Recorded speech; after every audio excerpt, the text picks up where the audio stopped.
be recruited from open organizations direct to the CPP. There is no direct recruitment to the Communist Party.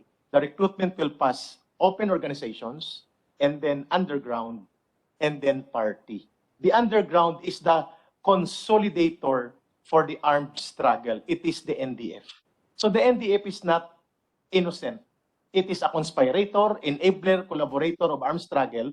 It is not a legitimate organization pretending to be legal, but rather it is an underground umbrella of all sectoral underground organizations, Senator, Mr. Chair, like Kabataang Makabayan. In December of 91, I was again recruited, Mr. President and Mr. Chair, I was again recruited to become candidate member of the Communist Party of the Philippines. Ako po'y 2 beses na nanumpa sa CPP.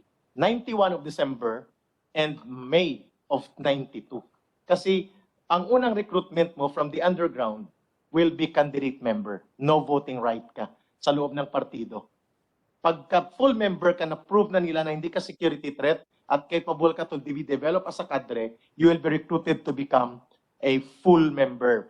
At doon ka i-recruit talaga at bibigyan ng pag-aaral. Sa panahon namin, kasama po yan sa summer immersion, I was recruited in the area of Baras, Iloilo. With no less than yung mga regional party committee ng mga matatanda na mga 70s na nakita ko, sila mga instructor ko sa BKP, Batayang Kursong Pangpartido. Nabanggit mo kanina yung CEGP, College Editors Guild, di ba? Yes, sir. Membro ka nito? Yun ang unang organization na sinalihan ko. Nasalihan mo? Yes. So yun ang naging vehicle kung paano ka naispatan na ma-recruit? Because ang nagre-recruit at namumuno ng CEGP are already cadre of the CPP. Sige, please proceed. Which hindi nila ina-admit sa amin. We were thinking na pari-pariho kami mga writers. Nauna pong na-recruit si Randy Felix Malayaw sa akin. If you are asking for the historical reference of my authenticity, ang kapanahunan ko po ay si Teddy Casino. He was the national chair of national president of CEGP. I was the regional chairman of the CEGP. So I know him also to be part of the CPP. Hindi na po ako magpapaka-ipokrito, Mr. Chair, Mr. President. Yes. We were all CPP. They are still CPP. They are still part of the Communist Party. And worse, they deny it and they are not admitting it to the nation. That is why they are not here. I was supposed to meet them here. Maganda sanang nandito kami para lahat ng circumstances to be asked by Senate and to be known by the people ay masasagot. Mr. Chair, I operated po sa dalawang mundo ng CPP na hindi po ito masyadong naiintindihan. From 91 to 2001, Mr. Chair, Senator Ping, involved ka sa history ko.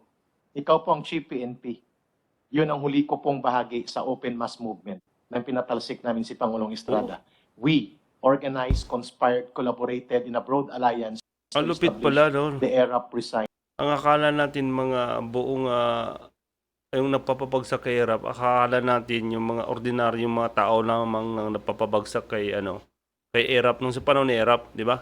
Yung pala ito sila mga MPA pala kasi ang lawak pala nila eh.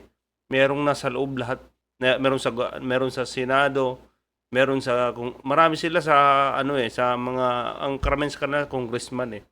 Kaya pala akala na natin yung napapabagsak sa mga presidente, mga ordinaryong tao lang, ordinaryong mamamayan lang ng Pilipinas. Yung pala sila din may mga pakanan nito. Movement. It is a known fact. It is part of history. It was a collaboration of the Communist Party, of the church leaders, of traditional opposition politicians na hinayaan ni Pangulong Estrada. At iyan po ay naging bahagi ako. I was a regional coordinator of ERA Pre-Sign Movement. Nakikinig po sila ngayon, papatayin nila ako sa lahat ng mga isinisiwalat ko. Hindi po pupuno ang buong araw. Kaya pala sobrang hirap ng Pilipinas to kasi may humahawak na isang organisasyon. Kahit sino pang mananalong presidente, kapag walang bobo, kaya na lang, buti na lang ang presidente natin ngayon matapang at saka matalino. Kaya hindi nila nahawakan. Natin sa lahat ng historical accounts ko na ito. Yung inaalala ko, mukhang sa history mo, mabutin tayo maghapon. So, fast forward muna tayo, doon sa main question ko kanina. Dahil may 17 years old na former child warrior na kinasuhan ng rape yung commander niya. Ngayon, ang tanong ko, is this something that happens or that happened before? Ito ba yung mga this kind of abuses and human rights violations done to the recruits by Ah. their commanders or leaders or the terrorist groups? Nangyayari ba ito or isolated itong kaso to? Mr. Senate President and Mr. Chair, nangyayari po yan. Sabi ko nga, anong tatag mo sa Marxismo, Leninismo at Maoismo pag tinamaan ka ng prinsipyo ni Freud ng libido, malilimutan mo ang disiplina ng Marxismo, Leninismo at Maoismo. I confirm the question of the Senate President. By the way- Naaabuso ba By mga the way, kabataan sa sulat kababaihan? ni Yes. former Congressman Colmenares, ang request niya kung pwedeng yung mga resource persons na mag-aakusa, dapat to may personal knowledge. Tatanungin kita ngayon, meron ka bang personal knowledge sa alinmang pangyayari na binabanggit mo?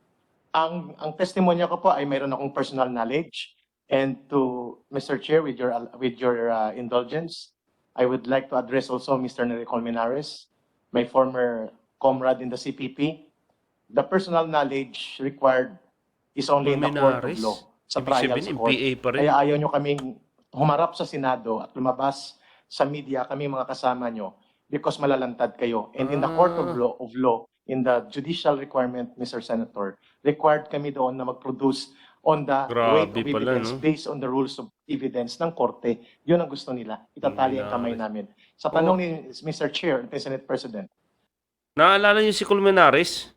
Laging narinig natin sa balita. Siya yung chewy ni Angel Locsin, di ba? Naalala niyo? Si Angel Locsin laging kaya si Angel Locsin na maraming lumalabas na balita tungkol kay Angel Locsin. Ito na, lumabas na.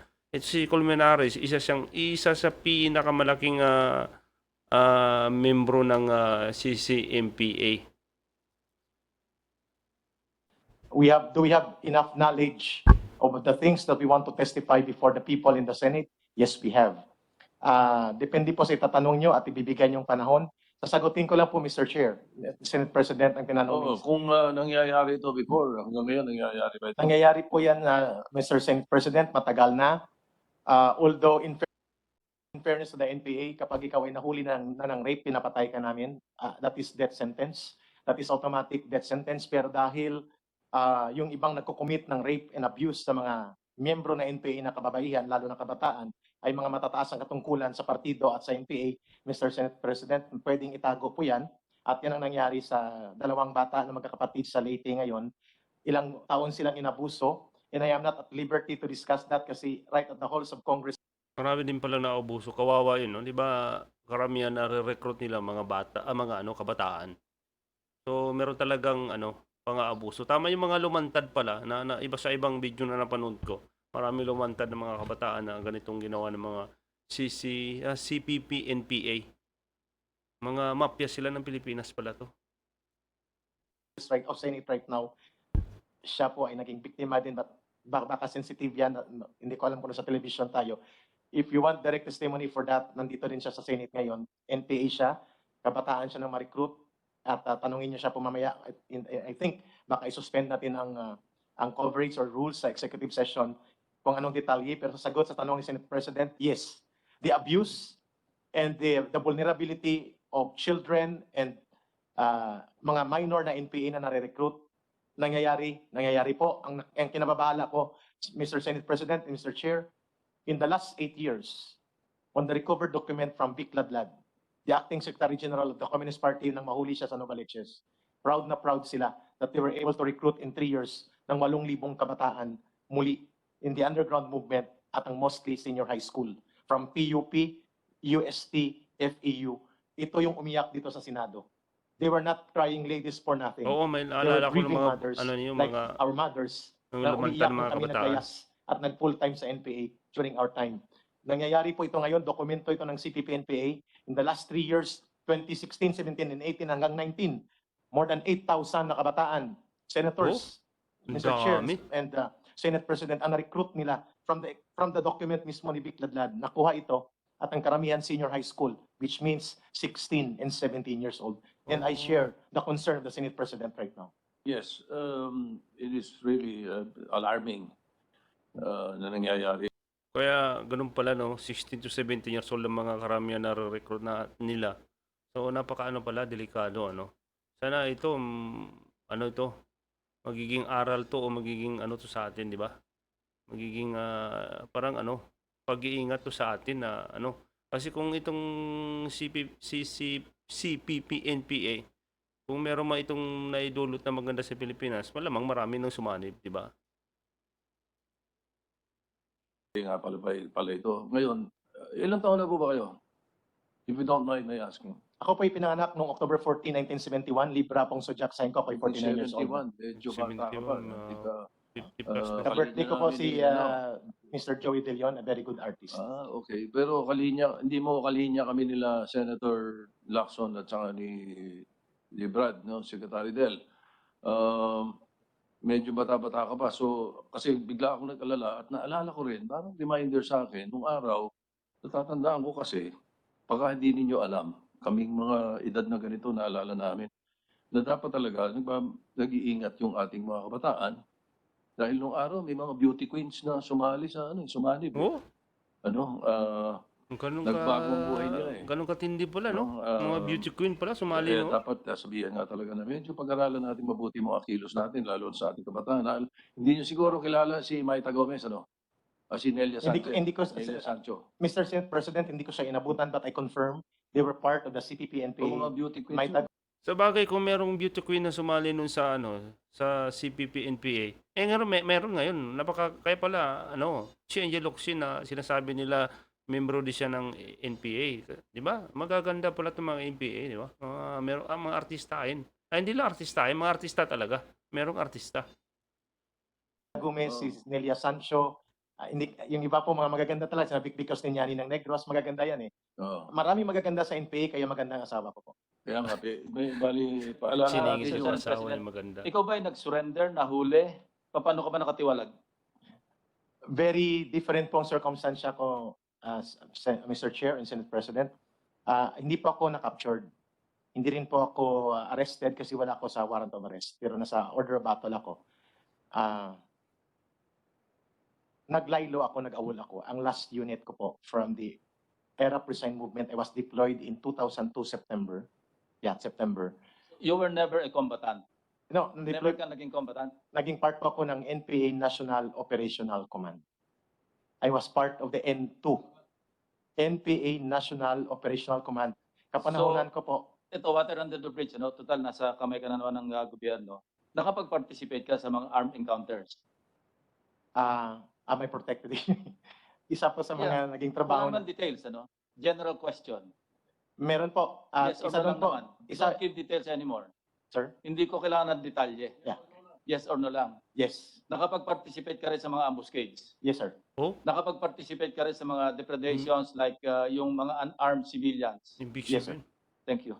And sir, if you may, Mr. Chair, Senate President. before ibig sabihin, siya, di ba? Marami siyang nasalihan ng mga, mga ambus, mga lahat siguro. Siya, nasa field siya. Siya? Malamang, siya, nasa field siya ito, naka-destino. you continue, baka tayo balero sa yung sinasabi ko tungkol sa mga kabataan. Papaalala ko lang yung sinabi ni Rizal. Naalala mo ba yun? Sinasabi ni Rizal na kapag yung paru-paro ay na-attract sa kandila, at hindi nag-ingat, maaaring mapahamak. Go ahead. Sir, Parang, ang last unit, yun parang banta yung ang sinabi ni Senator Soto. Ano ba yun? Hindi ko yun Ano bang klaseng yun? Hindi ko mag-gets yun Kapag ang paro-paro lumapit sa kandila, ay maaaring mapapahamak. unit ko po ay National Operational Command ng NPA. Buong Pilipinas po. Ako po ay napailalim sa N2. Oh. I did a lot of things under that unit. Na-missing po yung mga kasama ko. Sina Prudencio Calubid, the Legion of Samar, and Leo Velasco. Yung asawa niya si Elizabeth Principe. Yeah, si Leo Velasco ay na-missing sa Cagayan de Oro, sa Limkit-Kay. Limkit-Kay. Hindi ko na po i-refer sinong chief of staff that time. Digmaan po yung sinamahan ko. Yung binabanggit kanina dito, yung Kamameshi Restaurant sa Quezon Memorial Circle, si Romulo Quintanar. Hindi na po ako magdidetalye, pero redemption ko po ito ngayon. And I'm very happy, Mr. Chair, Mr. Senate President, for me to liberate ourselves from the demons playing in our conscience for the many sins that we have committed to the people. Maraming salamat po, Mr. Chair. Popoy Lagman. Sir? Popoy Lagman. Popoy Lagman was never assassinated by the NPA. I will not tell kung sino, alam din namin. Pero hindi NPA. Hindi NPA po. Oh, Tabara, yes. Sa Fairview, SM Fairview po. Arturo Tabara. marami silang Yes. pinatay na ano, no? Rolly Quintanar po. Yeah. Hindi, si Rolly Abadilla. Yeah. Rolly Quintanar was a major Hindi, project of the... Abadilla. Abadilla. Hindi po, sir. Rolando Abadilla. Hindi po, sir. You will learn a lot from us, sir. Pero ABB, yeah. ABB. Sir, 1 minute, Mr. Chair, if I may. I am very happy, we're very happy, maybe maririnig din mamaya si Kashane. Mas younger siya sa akin. And she has a lot of testimonies to tell. Baka mas mayayanig mamaya ang maririnig mula sa kanya. Ang message ko lang is very clear. Lumantad na Napakagandang talaga. pagkakataon po ito upang mag-unite ang buong bayan at ang gobyerno, ang Senado, ang Kongreso, ang Executive, and even the Judiciary for us to Lumantad na talaga sila, no? Dapat ganito, makipagtulungan na kayo sa ating gobyerno kasi wala eh. Kung hindi kayo makipagtulungan sa gobyerno, talagang patuloy ang maghihirap ang Pilipinas. Ang kawawa, tayong mga mamamayan ng Pilipinas, di ba? Wala. Kung ganito lang lagi ang nangyayari sa Pilipinas.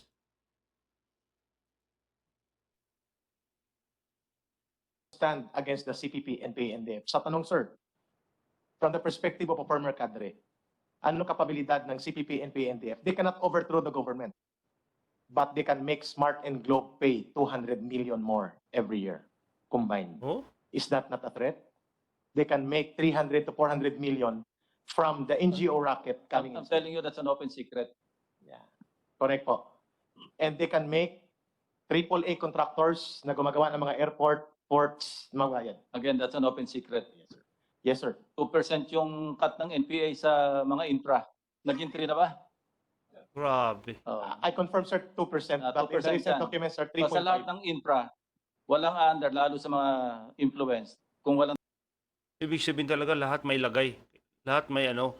Hindi mag-ooperate lahat kapag wala silang ibibigay sa mga MPA. Mas malupit pala kaya pala ang anong pera ng Pilipinas walang nangyayari oh.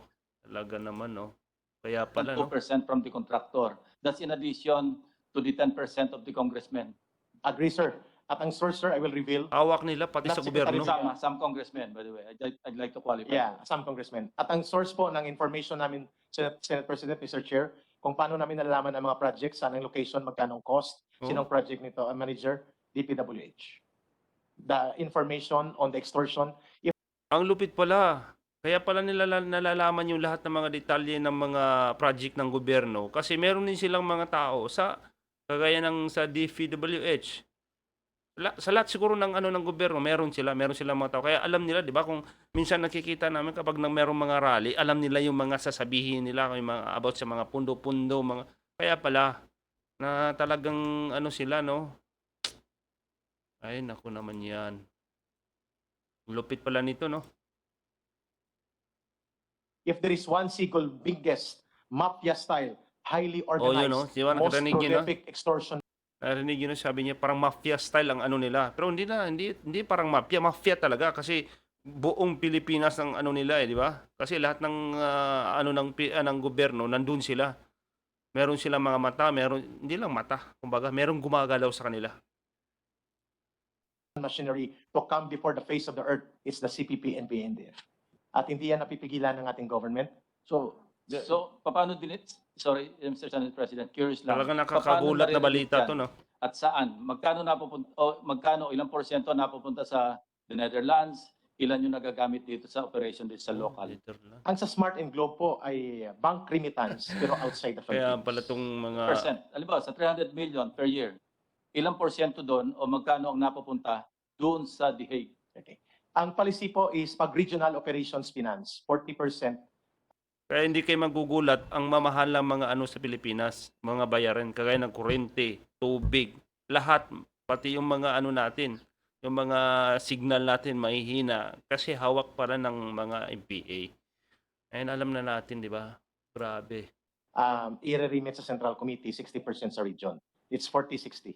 When you say Siyempre, Central kapag hindi Committee, yung Central Committee dito. Yeah. Ang tinatanong ko, from the 40%, ilang percent Siyempre kapag hindi sila Sentro magbibigay ng público na sa Metro ano, ng Hindi ko po masagot categorical, pero tama po kayo sa inyong hindi sila magbibigay ng ano, ng tawag dito ng parang kotong din 'yun di ba? Parang buwis sa NPA, talagang hindi mag-ooperate yung ano nila. Kaya napapansin nyo, yung mga globe natin, ay yung mga signal, smart sa globe, di ba, minsan, ano, di ba, may, mababalitaan lang natin na binomba, di ba, yung mga bus company, sinunog, yun pala, kapag hindi magbibigay ng buwis sa NPA, ayun, yun ang gagawin nila. Susunugin, sisirain, anak ng mga very logical Ipakulong, questions, oo. Mr. Chair. May napupunta po sa Netherlands kasi nandun ang CPP International Department. Nandun si Joma sa Barrio Utrecht, the Netherlands, sa Barangay Utrecht. At tama po, may napupunta doon. At ang napupunta doon, sir, ang naririnig ko na nandun dito pa po, hindi po bababa sa 50% ng mga nakikita dito nare-remit doon.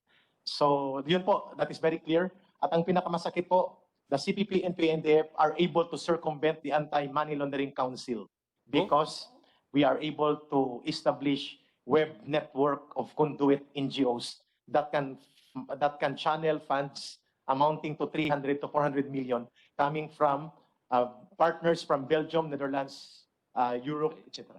With further indulgence of the Senate President, Kusolay Corso, do you have a list of the NGOs naging conduit para to circumvent the anti-money laundering law?